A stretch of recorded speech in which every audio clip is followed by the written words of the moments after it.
Wait, before you decide anything about this car, there's something about it most people never notice.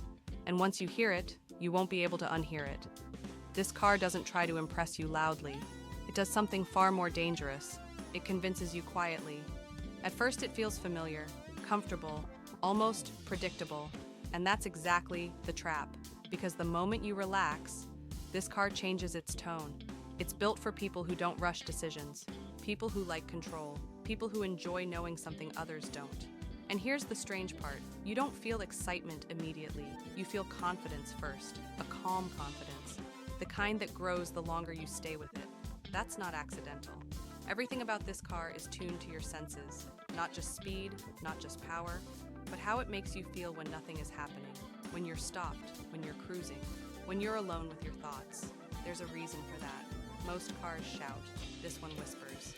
And whispers are harder to ignore. Listen closely, because this is where it gets interesting.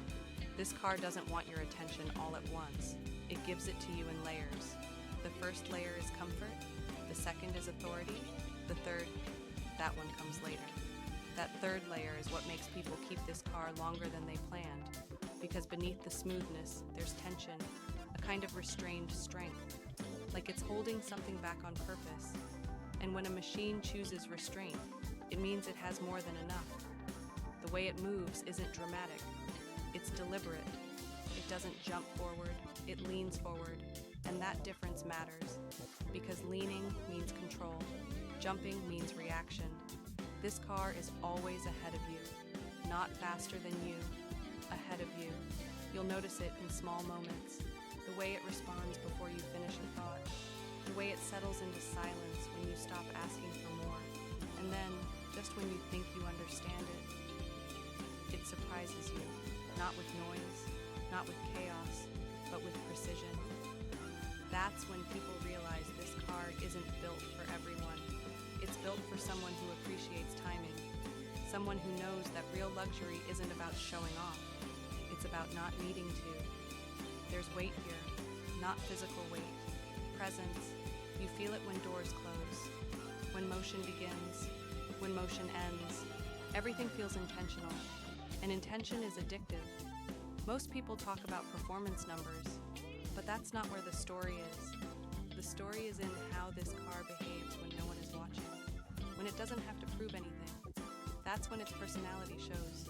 It's calm under pressure, unbothered by chaos around it, almost amused, like it knows something the road doesn't. And maybe it does. Because this car wasn't built to compete. It was built to outlast. Outlast trends, outlast noise, outlast attention spans. That's ironic, isn't it?